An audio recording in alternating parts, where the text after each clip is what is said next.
Hola, ¿qué tal amigos de Acueducto Online? El día de hoy nos encontramos en una nueva entrevista con Marisela Montero. Ella es licenciada en Derecho y activista del movimiento feminista.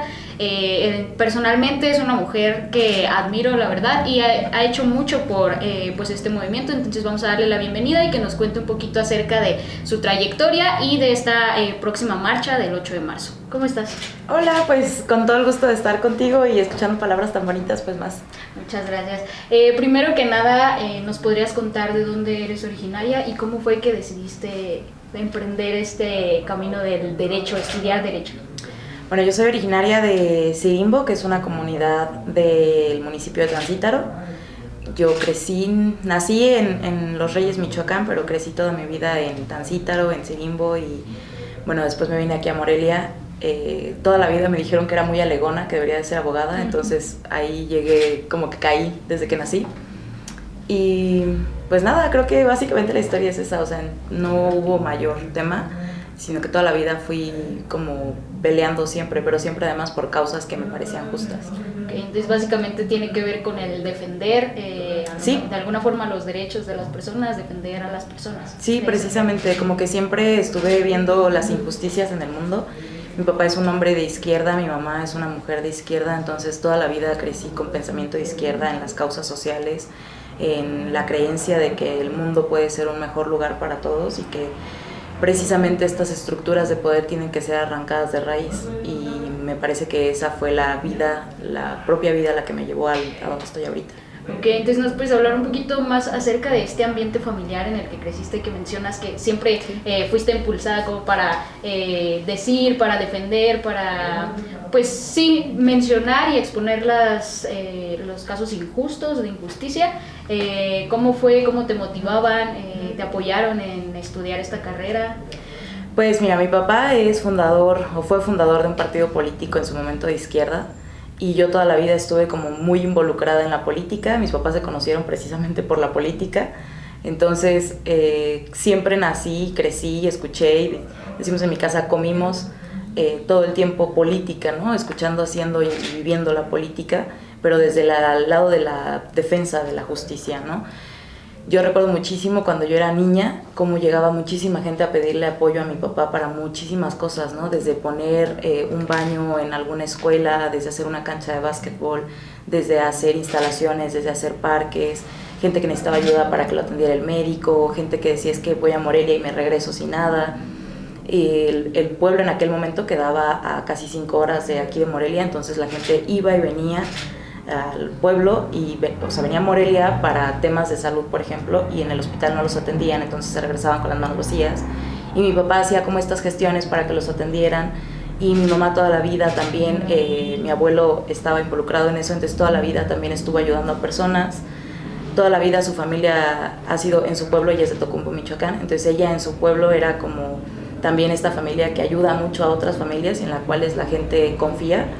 Y creo que con el ejemplo ellos me forjaron a tratar de siempre ayudar a las demás personas, ¿no? Sobre todo además considerando que pues yo tengo ciertos privilegios de los cuales no todas las personas tienen y que yo tenía que usarlos precisamente para poder ayudar a los demás.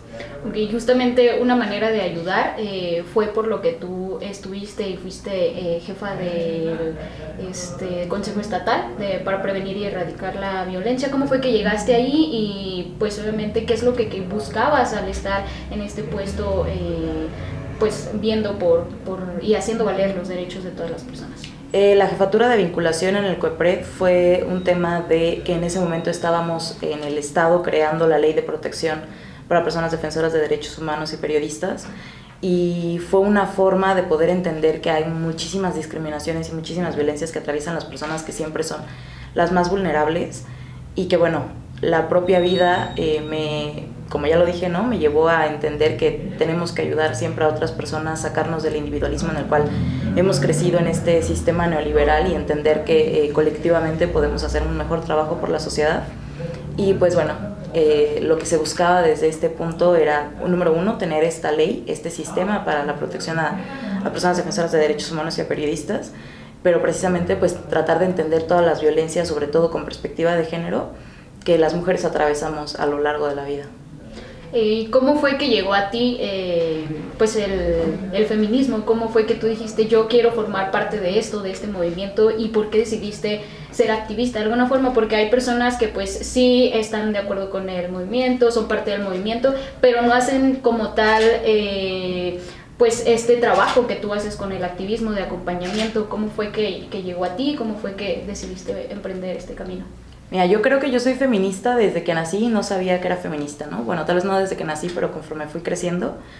Porque en un pueblo, del pueblo del que soy, las estructuras patriarcales y machistas son muy fuertes. Entonces, las mujeres de mi familia teníamos como es que tú no puedes hacer esto porque eres mujer, ¿no? Ay, hija, es que si fueras hombre sí te daría permiso. Y a mí me rebotaba durísimo en la cabeza como pensar, ¿cómo que si fuera hombre podría? Pero porque soy mujer no, ¿no? ¿Por qué mis primos pueden y por qué yo no? Veía como ciertas cosas en la familia de mi mamá, por ejemplo, que son una familia bellísima, pero con una estructura pues machista al final de cuentas, que yo decía, pero es que ¿por qué las mujeres no pueden estar ahí, no? Había una casa en el pueblo donde las mujeres no pueden entrar, todavía existe, y era como, no, las mujeres no entran a este lugar, ¿no? Y a mí se me hacía como muy, no sé, muy loco pensar que había ciertos lugares, ciertos espacios, ciertos temas, ciertas cosas que las mujeres no podíamos hacer y para mí me rebotaban muchísimo y entonces yo siempre estaba cuestionando como, ¿por qué no? ¿No? ¿Por qué no puedo hacer esto? ¿Por qué no mi mamá pudo hacer esto? ¿Por qué yo no lo puedo hacer? ¿Por qué mis primos sí? Y desde el cuestionarlo empezó como toda la idea de tratar de hacer un cambio para mejor, ¿no? Para las mujeres sobre todo. Recuerdo muchísimo cuando yo tenía como 8 o 9 años y creo que esto nunca se lo cuento a nadie. Una secretaria de mi papá me dijo un chiste que decía que en qué se parecía un hombre y un mamey. Y yo, pues, de que no sé, ¿no? No, pues en que es bien difícil que te salga uno bueno. Y se me quedó como súper marcado. Yo estaba súper chiquita y entendí muchísimas cosas como que en ese momento tendría no más de 9 años. Y como que de ahí empecé a darme cuenta de que, pues, no que no hayan uno bueno, por supuesto que los hay, pero que sí hay muchísimos hombres que ejercen muchísimas violencias y que las violencias las tenemos muy interiorizadas, que tanto que las hemos normalizado, y sacarlas de nuestra propia raíz, darnos cuenta incluso que podemos ser violentas nosotras mismas, que el mundo está hecho en un contorno de violencia para las mujeres, siempre para tenernos oprimidas, me obligó a abrir los ojos, y digo me obligó porque es muy duro darte cuenta de eso, o sea, es un proceso de mucha deconstrucción y de mucho dolor el atravesarlo y darte cuenta de que has sido víctima durante toda la vida de diferentes cosas. Y pues así fue como crecí en un momento en el que dije, creo que soy feminista, ¿no? Y hace 11 años hubo una marcha aquí en Morelia, donde pues estaba bien chavita, yo creo que era de las más jóvenes que andábamos en esa marcha. Y llegué y encontré como ciertas consignas que me hicieron sentido y las escuché políticamente hablando y dije, ok, sí, aquí es donde debo estar. Y desde ahí ya me quedé en el tema feminista y en el activismo. La realidad es que me quedé en el activismo porque cuando estuve trabajando en gobierno me di cuenta que había muchísimas personas que no son escuchadas, ¿no? Que muchas veces lo único que necesitan es que las escuches y las orientes en lo que tienen que hacer y que el propio gobierno les estaba fallando en eso y que si desde ahí yo no podía hacerlo, tenía que hacerlo desde otro lado, y eso fue lo que me trajo a poder hacer activismo y tratar de, con el conocimiento que tengo, llevar a las personas a las vías que tienen que ser utilizadas para poder ser escuchadas y exigir justicia y exigir el respeto irrestricto a todos los derechos humanos, ¿no? Tu trabajo, tu carrera te llevó a trabajar en ciertas dependencias gubernamentales. ¿Tú notaste ahí ciertas deficiencias o ciertas cosas que no se estaban haciendo correctamente y por eso decidiste y sabes ahorita qué es lo que se tiene que mejorar, precisamente yéndonos a esta parte de la violencia de género y desde la perspectiva de género? Sí, creo que una vez que estás en gobierno te das cuenta que hay muchísimas cosas que pueden mejorar y que no mejoran por falta de voluntad. O sea, que es un tema, muchas veces le echan la culpa al presupuesto, pero muchas otras veces es un tema de que la gente no quiere hacer las cosas, de que la gente va perdiendo la sensibilidad. Obrador dice, ¿cómo dice él? Se burocratizan o se aburguesan, ¿no? Entonces, en el aburguesamiento de las personas van perdiendo la sensibilidad y la empatía con la gente, cuando se supone que están ahí para ayudar a la gente, ¿no? Y te das cuenta en ese momento que hay tantas cosas que sí se pueden hacer y no se hacen por falta de voluntad, que cuando puedes y tienes la posibilidad de hacerlo, pues no te queda de otra que hacerlo, ¿no? Dices, me toca, o sea, toca entrarle y toca exigir derechos por tantas personas que no conocen que tienen, no saben que tienen estos derechos. Justamente fue a raíz de esto que tú decidiste formar el colectivo, la colectiva Incendiarias. ¿Cómo fue ese proceso y por qué decidiste fundarla y con quién te acercaste para crear? Pues en la organización de la marcha del 2020, que fue con la Asamblea de Mujeres, conocí a otras mujeres que tampoco teníamos colectiva, pero que todas queríamos incidir en la política, no en la política electoral ni partidista, sino incidir en las decisiones políticas que se hacen, como pensar en las decisiones de tomar ciertas reformas a las leyes, como el tipo de casos que se les da en los medios de comunicación, se les da como este auge y en los cuales sí se tiene justicia, pero tantos otros casos que se quedan en el abandono. Y desde ahí dijimos, bueno, podemos hacer trabajo, ¿no? No teníamos colectiva, empezamos como un grupo de amigas que queríamos apoyar sobre todo a víctimas de alguna situación de violencia. Y eventualmente fue como, bueno, ¿y si nos hacemos una colectiva? Y nos convertimos en una colectiva, ¿no? Y entonces han entrado personas, han salido otras, y ahorita pues ya llevamos 2 años con la colectiva Incendiarias y somos pues amigas, somos compañeras y somos hermanas de lucha. ¿Cuál es el proceso o cómo es que ustedes acompañan a las víctimas de violencia en esta colectiva? Mira, tristemente la sociedad civil no tiene confianza en las instituciones, o sea, porque se acercan a las instituciones y son ignoradas o son revictimizadas o simplemente no saben a qué instituciones pueden acudir y entonces alguien les dice, ay, creo que ella te puede ayudar y llegan a nosotras, ¿no? O nos buscan en redes sociales y nos dicen, es que me está pasando tal situación y no sé qué hacer, es que ya fui a tal dependencia y me dijeron que no podían hacer nada. Y nos escriben y entonces nosotras, hay quienes son abogadas, hay quienes son comerciantes, hay quienes son, tenemos compañeras que son chefs, tenemos compañeras que son artistas, tenemos de todo. Y entonces con los propios conocimientos que tenemos todas en las diferentes esferas de la vida en las que nos movemos, podemos dar asesoramientos jurídicos o contenciones emocionales o psicológicas a las personas que nos piden este apoyo y pues más o menos así nos van acercando a las personas, ¿no? Más bien las personas llegan a nosotras y nosotras tratamos de hacer en medida de lo posible todo por ayudarlas. Okay, justamente tú que estás al frente de pues esta colectiva, que has estado al frente del movimiento y puedo mencionar que muchas personas aquí específicamente en Morelia como que te ubican como esta figura que pues está al frente del movimiento feminista. ¿Alguna vez te has sentido como vulnerable o un poco expuesta de alguna manera? Mira, yo solo haría la precisión de que no es tanto que esté al frente, porque creo que, no creo, el movimiento feminista es un movimiento horizontal y sin jerarquías, entonces la voz de una tiene el mismo valor que la voz de todas las demás, no es que estemos unos al frente, sino que, por ejemplo, en la colectiva la mayoría son como, a mí no me gusta hablar con medios de comunicación, ¿no? A mí me intimida la cámara, y entonces sabemos unas que decimos, bueno, a mí se me puede facilitar tal vez un poco más, y puedo hacerlo, y otras que no les gusta, y otras que simplemente prefieren no hacerlo, y pues es como he estado ahí, ¿no? Pero también creo que los conocimientos que tengo de otras áreas me facilitan el poder estar en las dependencias exigiendo lo que tengamos que exigir. Y desde ahí, pues las personas defensoras de derechos humanos en México siempre estamos en riesgo. México es uno de los países más peligrosos para defender derechos humanos. Hay muchísimas personas defensoras de derechos humanos, sobre todo en temas ambientales, que son asesinadas. Y creo que todas hemos estado expuestas, todas en mayor o menor medida hemos estado expuestas a diferentes violencias, pero sí cuando eres como la cara de un movimiento que además incomoda tanto, sí te vuelves más vulnerable de ciertas cosas, pero yo creo que precisamente estas vulnerabilidades son lo que nos hacen fuertes, o sea, el señalarlas y decir, está pasando esto y el Estado está siendo omiso, ¿no? O está pasando esto y el Estado con su silencio sigue siendo cómplice. Y desde ahí pues el apoyo de todas las compañeras ha sido invaluable. El año pasado, precisamente por el tema de la marcha, fui denunciada por un periodista que se quería meter en un contingente separatista y pues yo en cuanto vi la denuncia la verdad es que fue como ok, sabía que en algún momento iba a llegar, sabía que muy probablemente vendría de esa persona que además es muy cercana al gobierno, entonces fue como ok, lo sabía.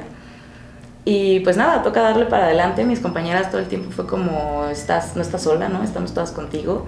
Y pues darle al tema y evidentemente la justicia me iba a dar la razón y me la dio.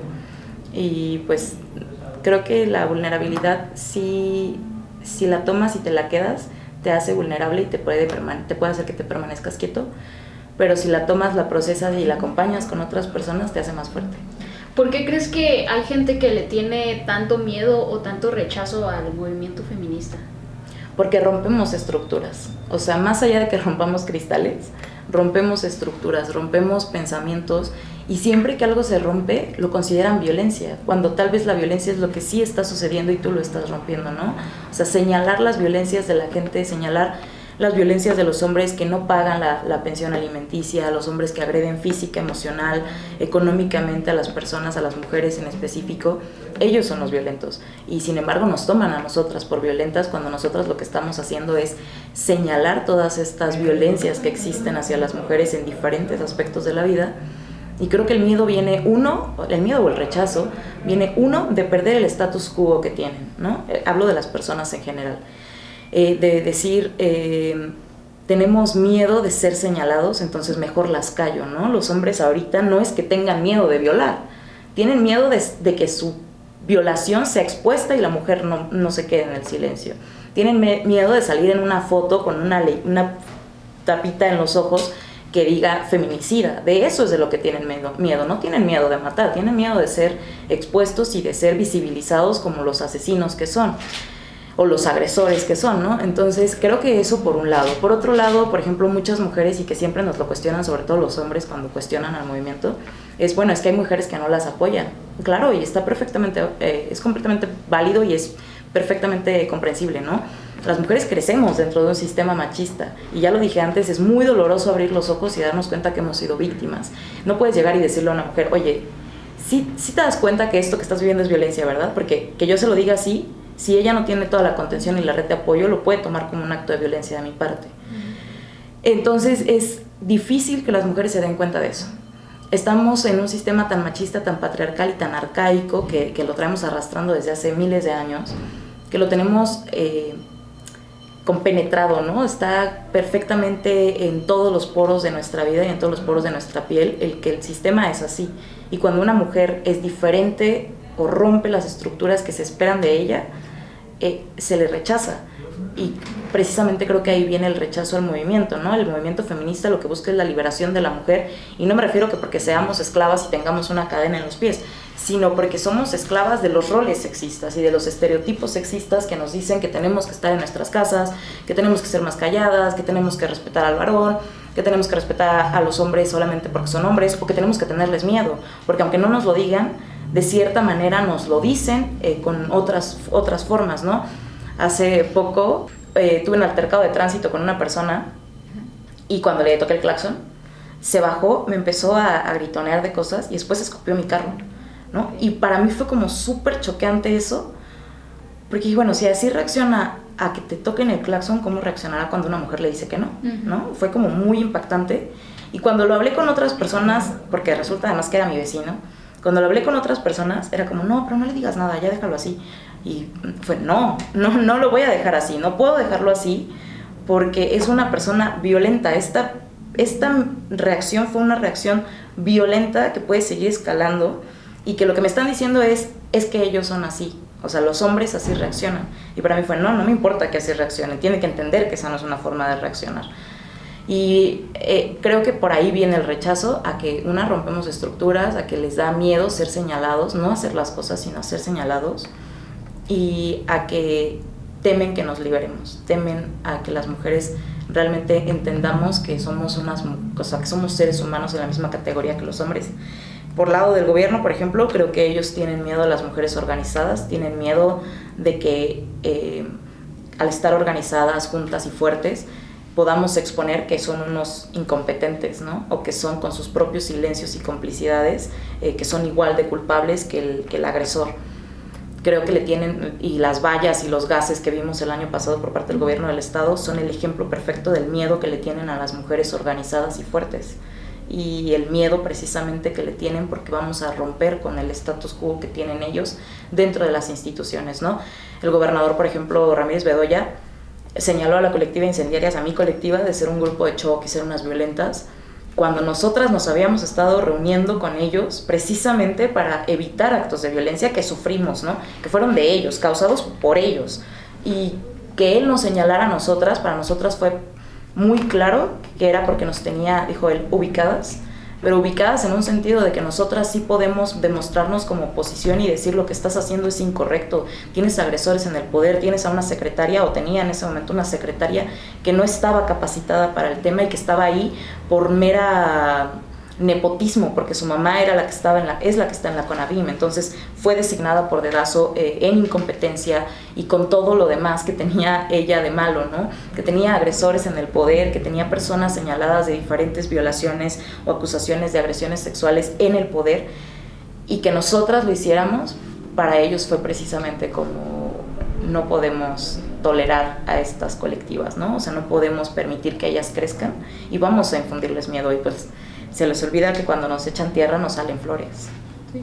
Viene ahora el 8 de marzo, ya viene este día que obviamente todo el año se hace activismo, se trata de llevar el feminismo más allá, pero este día es cuando más mujeres acuden al llamado a la marcha.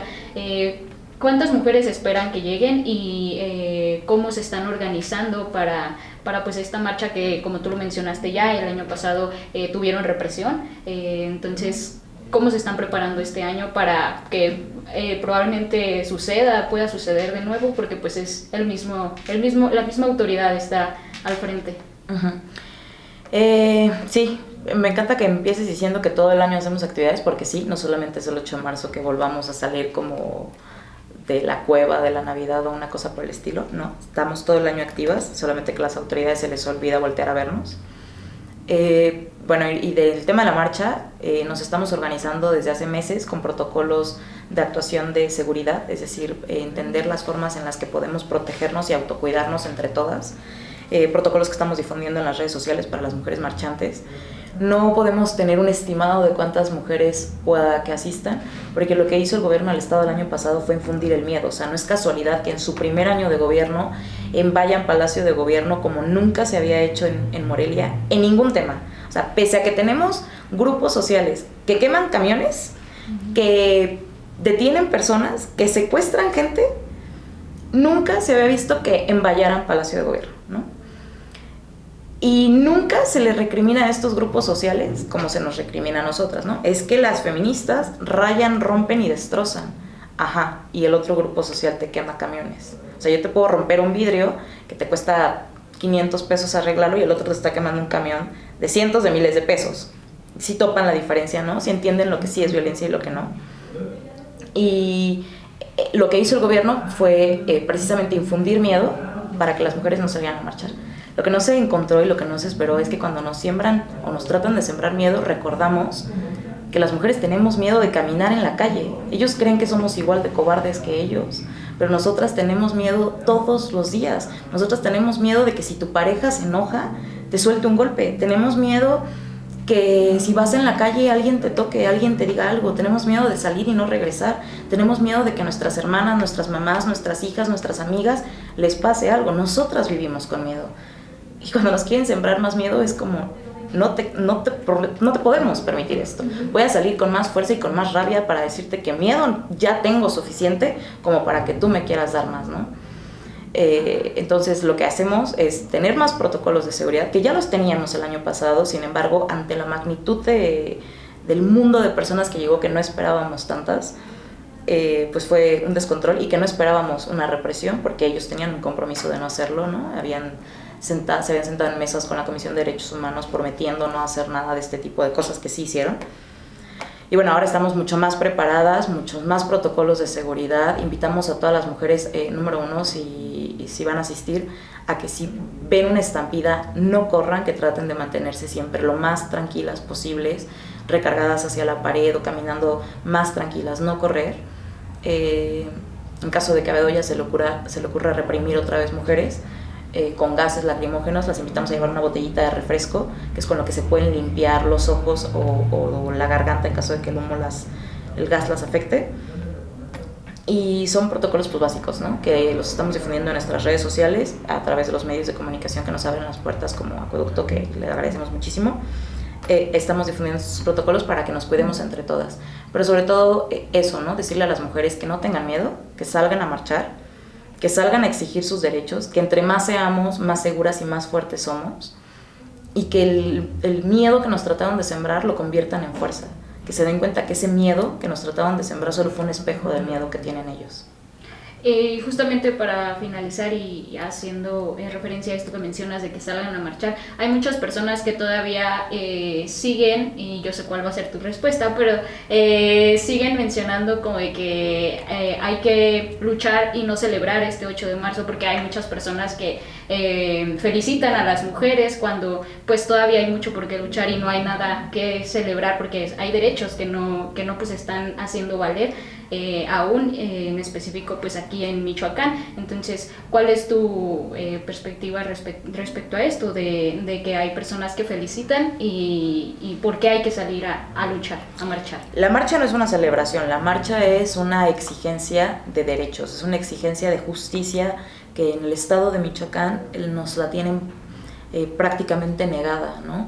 Es una lucha de exigencia, es una marcha de exigencia por el derecho a decidir, es una lucha, es una forma de las mujeres que tenemos de salir a manifestarnos haciendo uso de estos derechos, pero exigiéndole a la justicia, a las autoridades, al gobierno que hagan su trabajo.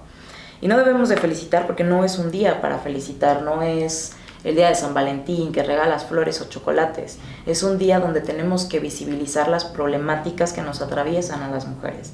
El Día de la Mujer nace por un accidente trágico que fue cúmulo de malas advertencias, se me fue la palabra, de un cúmulo de decisiones no tomadas correctamente, se me fue la palabra, pero ahorita regresa, que mujeres fueron muertas en una fábrica porque no se tomaron las medidas adecuadas, ¿no?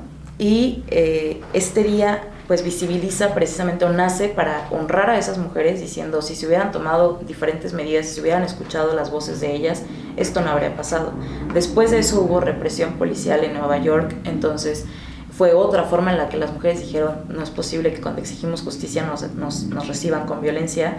Y bueno, se crea este día, se instaura el Día Internacional de la Mujer para visibilizar todas las problemáticas, para darnos cuenta de que muchas veces los hombres son violentos incluso sin darse cuenta que están siendo violentos, o las mujeres son víctimas de violencia sin darse cuenta que son víctimas de violencia, y es un día para que nuestra voz sea escuchada más fuerte. Todos los días debería escucharse, todo el año deberíamos de ser respetadas, todo el año deberíamos entender, visibilizar y ser sensibles a las problemáticas, pero este día es el día específico en el que invitamos a otras mujeres a hacer conciencia, a que escuchen lo que vamos diciendo, a que nos lean, a que no se queden con este humo de es que rompen y destrozan, sino que vean por qué se rompe o por qué se destroza o por qué marchamos o qué dicen las consignas o que hay muchísimas mujeres asesinadas en un año en Michoacán.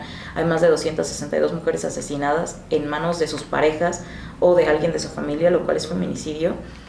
Y pues eso, o sea, es un día para que podamos visibilizar, no para celebrar. Y por último, nada más la información acerca de la marcha violeta, de dónde van a partir, a qué hora y pues cómo van a estar los bloques, cómo se van bueno, la marcha violeta salimos a las 5:30 de la tarde, bueno, a las 5:30 de la tarde nos reunimos en la Plaza del Caballito, salimos a las 6 de la tarde rumbo a Palacio de Gobierno, yendo por Avenida Acueducto y Avenida Madero. Los contingentes son completamente separatistas, salvo el contingente de víctimas. El primer bloque es un bloque separatista, después está un contingente de mujeres que llevan niñas y niños, mujeres embarazadas o mujeres con alguna discapacidad o adultas mayores. Después está el contingente de víctimas, que es un contingente donde cualquier familia o familiar de una persona desaparecida, de una mujer desaparecida, de una mujer víctima de feminicidio se puede unir con sus lonas o sus exigencias ahí. Y el último bloque es otro bloque completamente separatista. En esta ocasión nosotras no llevamos contingente mixto porque estamos invitando a todas las mujeres a marchar con otras mujeres. Sobre todo en un sentido de seguridad para todas y de comodidad para todas, porque muchas veces pues el que puede ser tu novio resultó agresor de otra, y muchas de estas ocasiones los hombres se meten a las marchas a reventarnos desde adentro, ¿no? Y que la excusa del gobierno el año pasado fue que había hombres, por eso actuaron como actuaron. Entonces estamos invitando a que las mujeres se acompañen de otras mujeres, primas, hermanas, amigas. Entonces ir solo mujeres en este contingente. A las 5:30 de la tarde nos reunimos en Plaza del Caballito, salimos a marchar a las 6. Ok, pues muchas gracias por la entrevista. No, pues gracias. Gracias y nos vemos en una siguiente entrevista.